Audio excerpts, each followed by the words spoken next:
Fala, galera! Salve, salve, alunos! Primeiro ano, professor Silvio aqui com a professora Tabita. Professora Tabita, a gente está dando continuidade aqui no nosso assunto. Começamos agora, biologia, né? Como eu falei na última aula, né? Não tem nada a temer ainda, né, professor? Não. Mas não estou querendo dizer, pessoal, que vai ter o que temer, né? Mas, geralmente, por que eu falo isso? Os alunos, vocês, se assustam com a biologia por causa de muitos nomes diferentes. Isso aí a gente tem que admitir. Na biologia, a gente tem, né, nomes que vão pegar vocês de surpresa. Como, por exemplo, polialelia. Né? Isso uma hora a gente vai falar sobre isso. Agora, só para acabar com o meu amigo Sâmio, paracoccidioidomicose. Vai, Sâmio! Só para pegar o professor Sâmio ali, né? Então, isso, vocês vão se deparar com palavras esquisitas na biologia. Então, quando eu falo nada a temer, é que vocês não se assustem, porque tudo isso são termos que são inerentes à matéria. Vocês vão ter que saber sobre isso, mas depois que vocês gravam, automaticamente aquilo fica natural para vocês. Então não tenham medo do que vem pela frente. Por que eu estou dizendo isso? Porque vários alunos, professora, eles antipatizam biologia por causa... é muito nome difícil. E foi justamente esses nomes, professor, os nomes científicos, gente, sério. É sério, não ri não. Esses nomes científicos... Tá rindo? Eu vi o menino rindo agora. Fica quieto. Foi por causa desses nomes que eu me apaixonei pela biologia. Exatamente. Falei, cara, que legal, eu gosto de falar desses nomes, assim, é tudo certo, tá tudo isso tranquilo. Que torna a biologia muito interessante, né? E tudo isso que a gente vê dentro de biologia fazem parte de um conhecimento que explica a sua existência. Né? Na biologia, a gente nada mais está estudando que a vida no planeta. Né? Então, é importante. A gente disse que biologia está conectado com tudo. E a gente gosta de estar conectado. E faz em todo sentido. Está em todo. Exatamente. Matemática, química, física, história, geografia, tudo junto. Exatamente. Então vamos lá. Nossa aula de hoje é o quê? Joga na tela. Aula 2. Características gerais dos seres vivos. Né? Nós vamos abordar dentro desse tema diversidades de seres vivos, né? E níveis de organização dos seres vivos. Exatamente. Tá?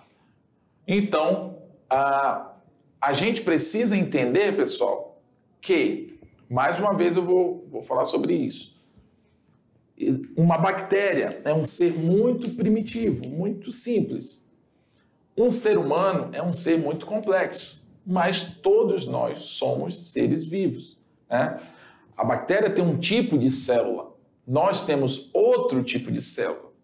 Nós temos um tipo de célula igual ao tipo de célula do cachorro, mas nós somos seres diferentes, entendeu? Então, existem características que são gerais de seres vivos, ou seja, que todo ser vivo basicamente precisa ter para ser considerado um ser vivo. E é isso que a gente vai abordar hoje na nossa aula. Né? Habilidade. Deixa só na tela, por favor. A nossa habilidade de hoje é o seguinte: reconhecer os diferentes tipos de organização e a forma de obtenção de energia. Galera, eu quero que vocês grifem isso aqui, ó. Obtenção de energia. Para tudo que existe no planeta, né, prof? Exatamente. Nós temos energia. Qual é a fonte primária principal dessa energia que vai ser processada e vai alimentar, vamos dizer assim, toda a existência na Terra? É a energia solar. Mas a partir dessa energia nós vamos ter vários processos metabólicos que vão estar presentes em cada organismo vivo. E a gente vai ver isso durante as aulas, né, professor? Exatamente. Então, será que os seres vivos obedecem a algum tipo de organização? Será que para ser um ser vivo existe uma espécie de ordem dos fatores para acontecer? Aí a gente lembra o seguinte, ó. A professora fica cortando o professor, te manca. Ó, tudo junto, gente, tudo tranquilo, né, professor? Estamos na paz. Estamos juntos. Ó, quando a gente fala dessa questão de organização, você tem que lembrar o seguinte: a gente não falou lá que ia falar sobre a diversidade? Então, o professor falou aí de cão, cachorro, papagaio, vamos falar dos animais domésticos, né? Ou que ficam ali perto da casa. Periquitinho, tracajá, peixe, enfim. Todos esses animais, ou quem gosta de plantas, aí as rosas, as orquídeas, né? As frutíferas. Então, o aquário, quem gosta de um peixinho, né? Todos são seres vivos, ok? E aí a gente vai destacando. Por que a gente fala de organização? Porque eles vão estar em ambientes diferentes. Tem o terrestre, tem o aquático. Dentro do aquático, eles podem estar lá no fundo, na parte, né, superior. Lá no ambiente terrestre, pode estar em terra firme, que a gente chama, ou em áreas mais alagadas, ou em áreas úmidas, né? Então, tudo isso está ligado aos processos adaptativos desses grupos de seres vivos. Então, tem a nutrição, tem a forma de reprodução, que a gente vai ver que tem várias formas de reprodução. Então, quando a gente fala dessa diversidade e da necessidade de organizar tudo isso, vai a partir disso aí, de toda essa variedade de informações. E aí a gente organiza isso dentro de cada uma dessas características. Exatamente. E que se você for prestar atenção, durante a nossa aula você vai perceber isso, principalmente quando, por exemplo, nós vamos falar de reprodução, como um assunto ele serve sempre como base para o outro. Nós falamos de biogênese ainda há pouco, lembra? Que uma vida só existe de outra pré-existente, ou seja, uma vida só vem de outra que já existia, né? Então, você vai perceber isso na prática. Todo ser vivo, ele precisa de alguém que gerou ele antes, né? Que é o processo de reprodução. Então, não tem como existir a vida da matéria inanimada, como dizia aquela outra teoria, né? Que era a abiogênese. Então, você consegue perceber que um assunto ele vai linkando no outro. Isso é importante você entender. Quando você vem entendendo tudo do básico, automaticamente, quando vai ficando mais complexo, você vai conseguindo entender tudo numa boa. O importante é você se ligar. Mesmo quando for básico, esse básico, com certeza, ele vai te servir como chave para você entender coisas mais, digamos, complexas. Por isso que a gente sempre começa assim com uma parte mais conceitual, porque de fato são muitos conceitos. Seres autótrofos, heterótrofos, célula procarionte, célula eucarionte, né? Aqueles que vão ter reprodução interna, reprodução externa. Então é muita coisa. E sempre são assim, né? Ambíguo assim. E aí você precisa estar bem atento para cada um desses detalhes e realmente entender o processo, para que esse conceito não fique solto, tá bom? Vamos lá, prof. Vamos lá, joga na tela então. Jogando. Isso. Níveis de organização dos seres vivos. Vamos lá. Ei, Luz. Então, para que se forme, né, a gente vai lá da base mesmo, química da situação. Existe o átomo, né, que vai se juntar com outros átomos, formando moléculas. Algumas moléculas se juntam, vão formar algumas organelas, que vão estar dentro de células. Várias células vão formar um tecido. Dá uma freadinha aí, prof, please. Porque aqui, ó, quando a gente fala, ok, veio do átomo, que uniu-se formando moléculas, que molécula, por exemplo, a molécula da água, tudo bem? Ok, água. Aí você tem as organelas. Essas organelas vão estar presentes das estruturas celulares. Mas o que seriam essas organelas? Aí a gente pode mencionar as duas mais importantes, né, professor? O cloroplasto e as mitocôndrias. Mitocôndrias. Não esqueça essas palavrinhas, não, porque quando a gente fala de processo metabólico, a gente vai voltar nisso aqui. Quem gosta é meu amigo Sâmio.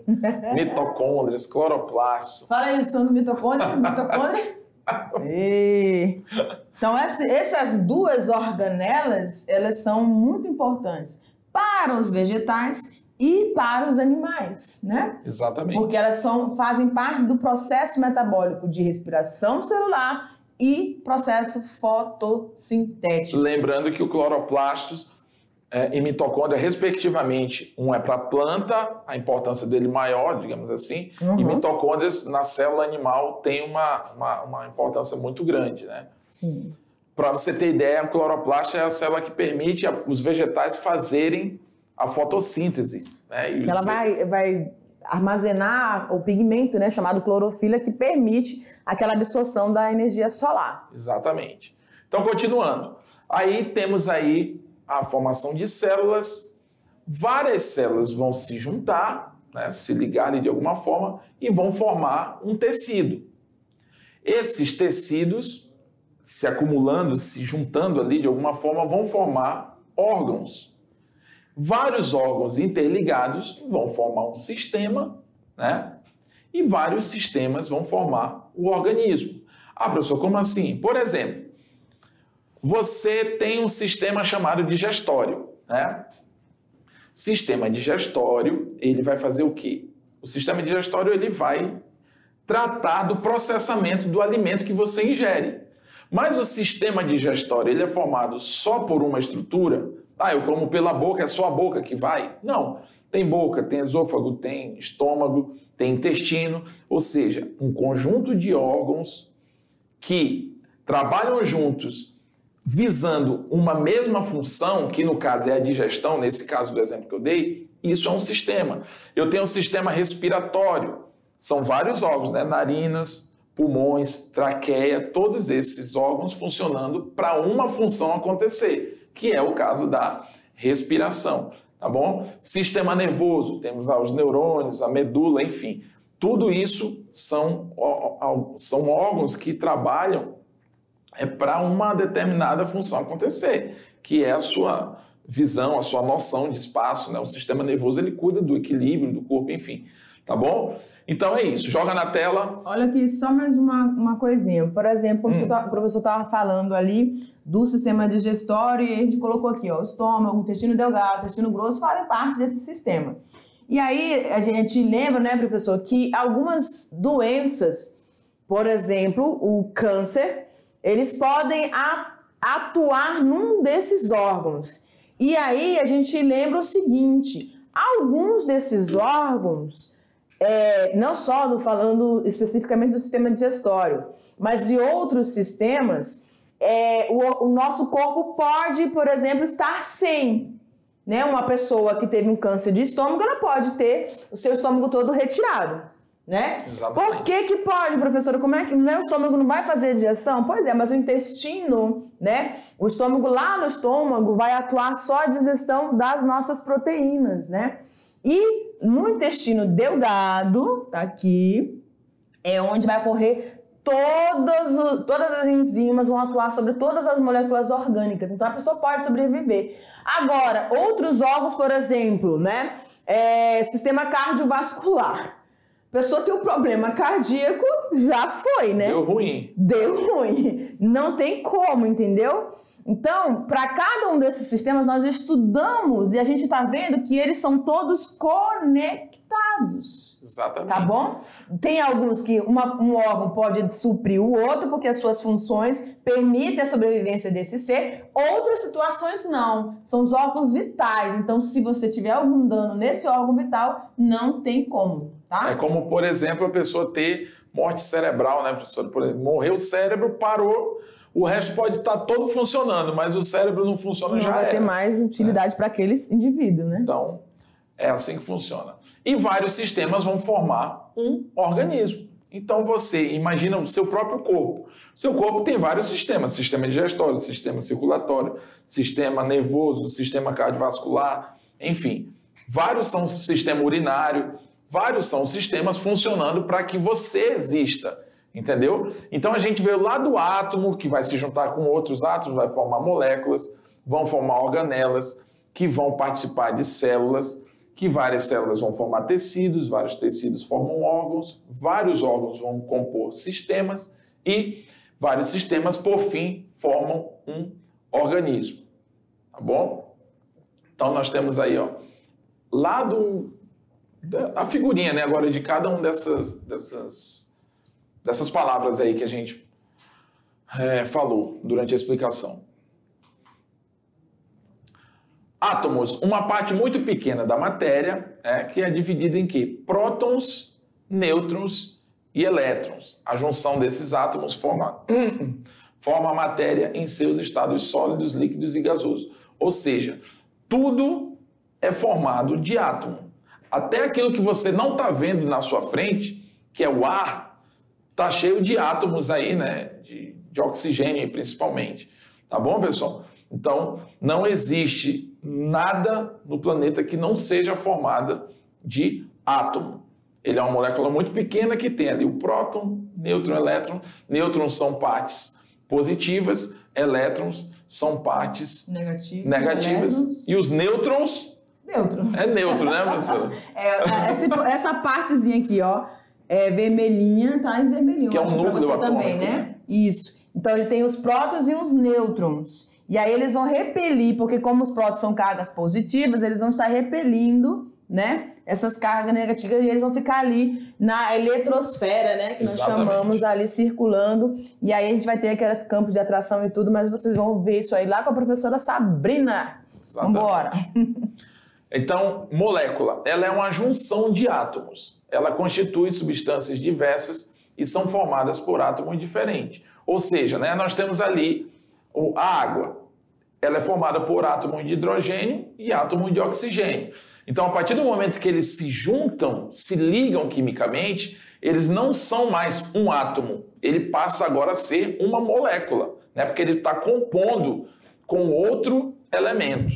Tá bom, pessoal? Então, é um exemplo aí, né, de oxigênio e hidrogênio que formam aí a molécula de água. Então, a gente passa a ter moléculas.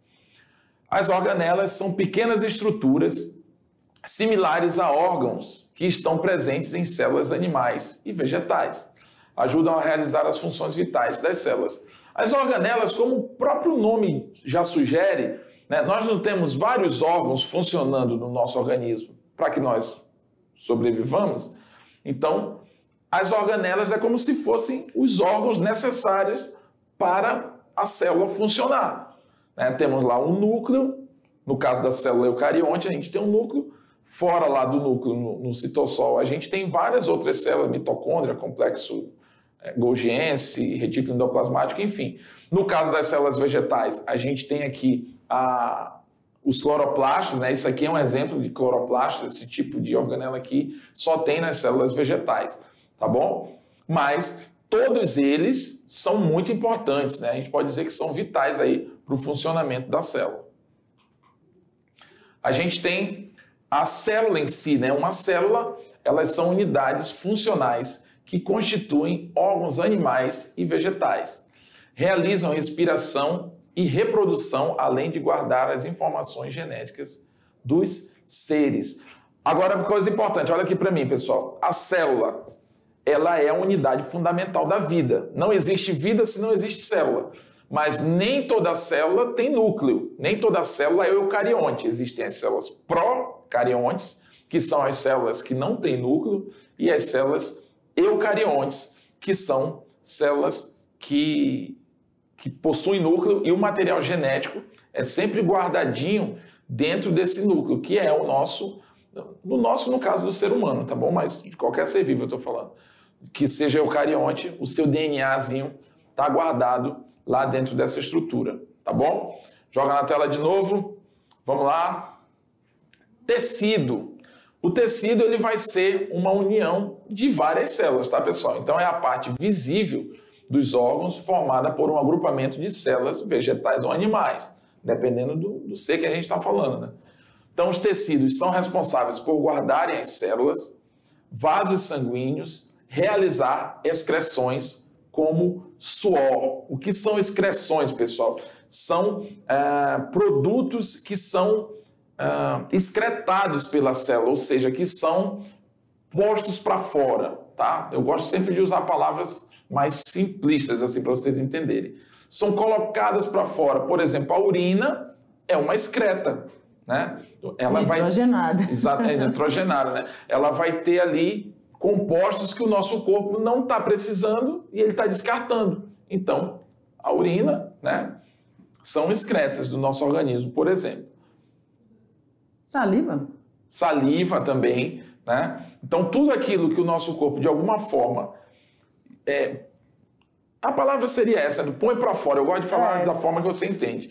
né, que ele joga fora, digamos assim, está sendo excretado, tá bom? Eu falei tudo do tecido? Os tecidos são responsáveis... Ah, tá, já tinha falado. A gente pode mencionar os tecidos, né, professor? Principais. Tecido epitelial. Se você quiser anotar aí, querido aluno. Tecido epitelial, tecido conjuntivo, né? São os 4 principais. Tecido muscular e tecido ósseo, né? Ósseo, né? Ah, professor, mas o osso é um tecido?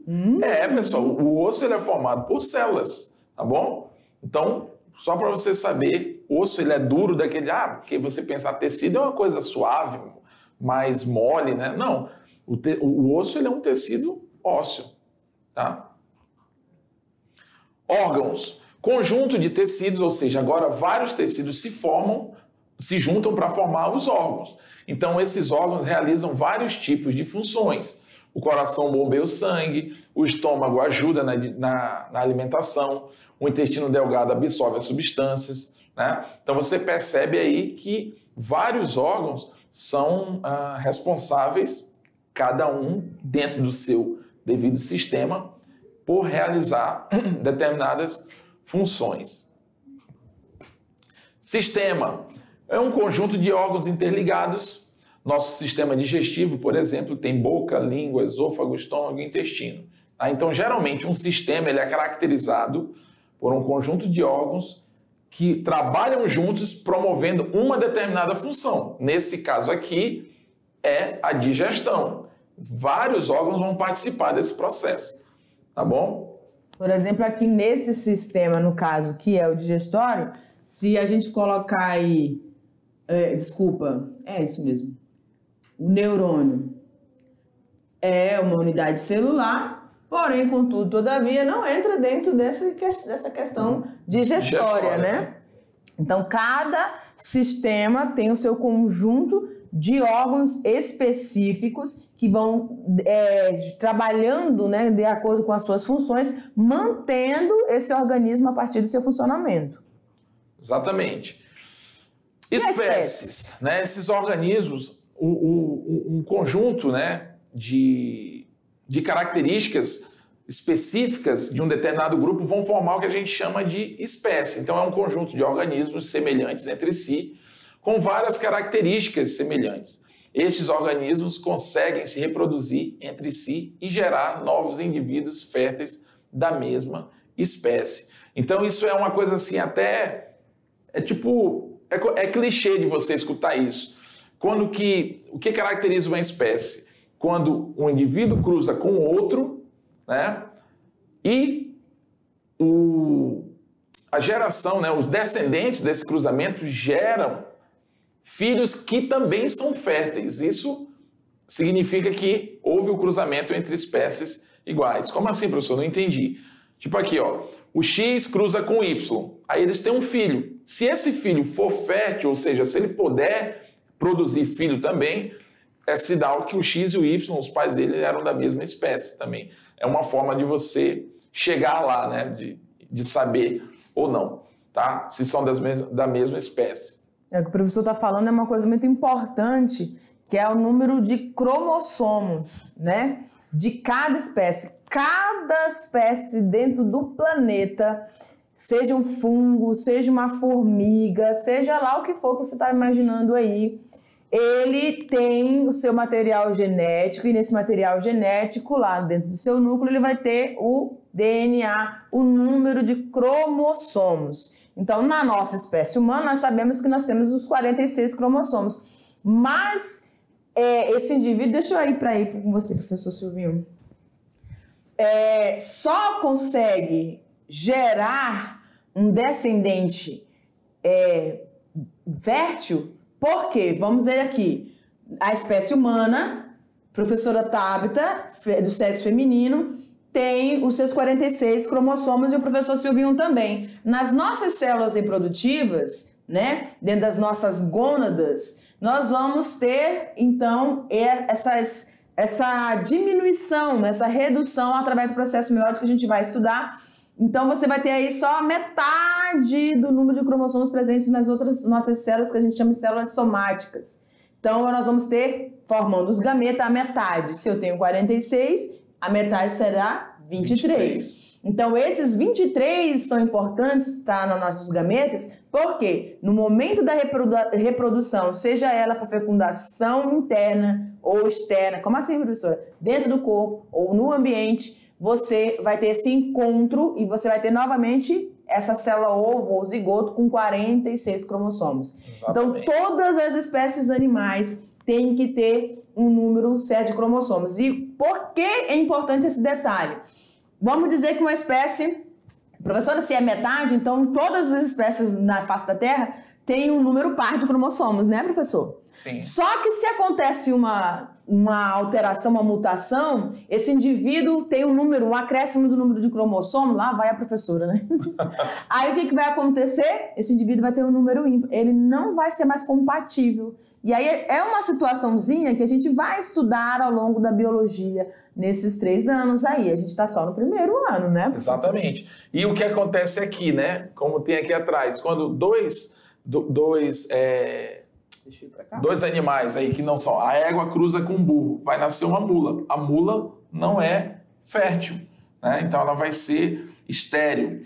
Então significa que os pais dela não são da mesma espécie. Então isso é um exemplo bem prático, eu acho que você já deve ter deparado, né, com uma mula por aí, né, andando, vagando pela rua, que muitas vezes serve para animal de carga. São animais muito resistentes, né? Exatamente. Muito resistentes. Vamos lá, joga na tela para a gente continuar. População. Quando nós temos vários indivíduos de uma mesma espécie, forma o que a gente chama de população, né?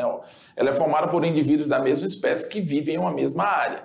A população faz com que indivíduos iguais sejam capazes de interagir. Então, quando eu falo uma população de animal, eu estou falando de uma determinada espécie.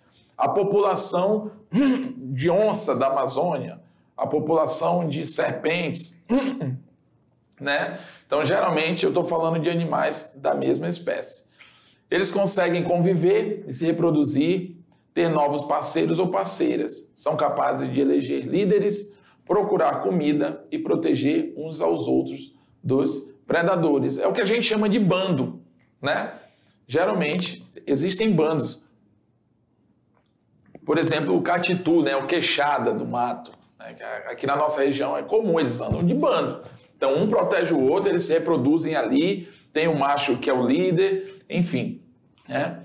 E eles têm a dinâmica deles. Quando a gente tem várias espécies juntas num determinado local, a gente tem uma comunidade de seres vivos. Eu não estou mais falando de uma espécie só, eu estou falando agora de uma gama de animais, de seres vivos que residem ou que ficam no mesmo local, né? Na mesma região. Então é formada por várias populações de espécies diferentes em um mesmo hábitat, né? Cada população é capaz de interagir entre si. Quando a gente diz que cada população é capaz de interagir entre si, existe também o que a gente chama de competição. Existem algumas relações dentro de uma comunidade em que vai existir, por exemplo, a predação, devido à questão da sobrevivência. Um vai matar o outro para se alimentar, enfim. Aí entram as relações ecológicas, que é uma outra vertente, né, de estudo, tá bom? Mas quando nós temos uma comunidade, não significa que está todo mundo ali, cada um no seu canto, vivendo a sua vida, não. Existem as interações entre eles, que muitas vezes podem ser benéficas ou negativas para algumas das partes. E essas interações, galera, são importantes porque cada uma delas, essas comunidades só conseguem estar convivendo, vamos dizer assim, porque existem os nichos, né? Cada uma tem a sua atividade, o período que está mais ativo, o período que está menos ativo, tem uma preferência alimentar. Então, cada uma dessas situações faz com que eles consigam exercer suas funções adequadamente, vivendo harmoniosamente. Porém, contudo, o professor falou, nem sempre essa harmonia vai estar existindo, por causa da predação, parasitismo, que são outras relações ecológicas. Competição, né? Competição, mas essas relações desarmônicas que nós chamamos, elas são importantes para o controle populacional, para que esse sistema onde essas comunidades estão inseridas estejam em estabilidade, né? Eu não gosto de usar essa palavra equilíbrio. De vez em quando ela quer vir na minha boca, mas não é. É um ecossistema estável, onde você vai ter presas, predadores, onde você vai ter todos esses fatores não vivos, né, que a gente chama de abióticos, interagindo entre si, mantendo essa comunidade nesse local. Exatamente. É como, olha aqui para mim, é como você... Eu tenho certeza que você já deve ter visto algum tipo de documentário, aquela coisa das savanas africanas, o leão corre atrás da zebra, né, a leoa, e mata ela, né? Ali naquela brutalidade, aí você pensa assim, poxa, se eu tivesse lá... Dá uma dó, né? Se eu tivesse lá, eu mataria essa leoa, eu não deixava ela fazer aquilo. Mas aquilo é um processo natural. É justamente essa relação entre caça, entre predador e presa, na verdade, é isso que mantém o equilíbrio. Isso é que vai regrar a população de zebra e é o que vai regrar a população de felinos, entendeu? Isso dentro de um âmbito natural é o normal de acontecer. O que não pode o que causa o desequilíbrio é, por exemplo, a ação humana. Eu for lá e matar todas as zebras. Um exemplo. Aí não vai ter alimentação para o leão, né? Vamos botar assim. Aí o leão já vai migrar daqui para outro local, porque aqui não tem alimento. Causando desequilíbrio lá. Isso aí ele vai para outro local, já vai matar aquela outra espécie que ele não costumava matar para se alimentar. E isso você percebe que é um efeito que vai... Tipo um efeito dominó. Uma característica que o homem interferiu aqui, por exemplo, causa um desequilíbrio, né? Uma desarmonia ecológica em todo um ecossistema, né? Em toda uma região, tá bom? Vamos lá. Vamos seguir. Joga na tela. Continuando. Ecossistema, né? É um conjunto... ensaiamos. Isso. É o conjunto de comunidades de seres vivos em interação recíproca com a parte não viva do ambiente. Por exemplo, uma floresta. Essa interação são as mais diversas, como competições, migrações e predações, que a gente falou ainda há pouco. Ou seja, olha aqui para mim de novo. Quando nós temos a ação, nós, seres vivos, precisamos interagir, nós precisamos do ambiente, né? Então, nós, seres vivos, precisamos dos fatores que não têm vida, que é o ar, o clima, ou seja, a interação entre nós, e quando eu digo nós, eu estou falando de nós, seres humanos, e todos os outros seres vivos, a nossa interação com o meio, isso caracteriza um ecossistema, né? A água tem vida? Não. O solo é um ser vivo? Não. O vento é um ser vivo? Não é. Mas nós precisamos de tudo isso para sobreviver. E é isso que essa harmonia entre a gente é que vai estabelecer um ecossistema, tá? Vamos lá. Joga na tela. As comunidades também ajudam na manutenção do quê? Dos ecossistemas de diversas maneiras, como decomposição da matéria, né, morta, decomposição da matéria morta e equilíbrio da quantidade de indivíduos. Né? Por exemplo, na decomposição da matéria, os fungos e bactérias são os seres decompositores, tá bom? Biomas. Biomas, a gente vai ter aí o quê? São as características, geralmente características vegetais de uma determinada região. Qual o bioma da região norte, por exemplo? Nosso bioma aqui é a Amazônia, a floresta amazônica. Né? Isso também pode ser abordado como características climáticas do Brasil. Pode ser abordado também com essa nomenclatura. Ao invés de ser biomas, fique esperto que você pode se deparar com isso de outras formas. Então nós temos no Brasil o bioma do Pantanal também, temos o Cerrado, temos a Caatinga, Mata Atlântica, a dos Pampas, né, que é mais ao sul, tá bom? Então são um conjunto de ecossistemas interligados, que a gente tem os biomas.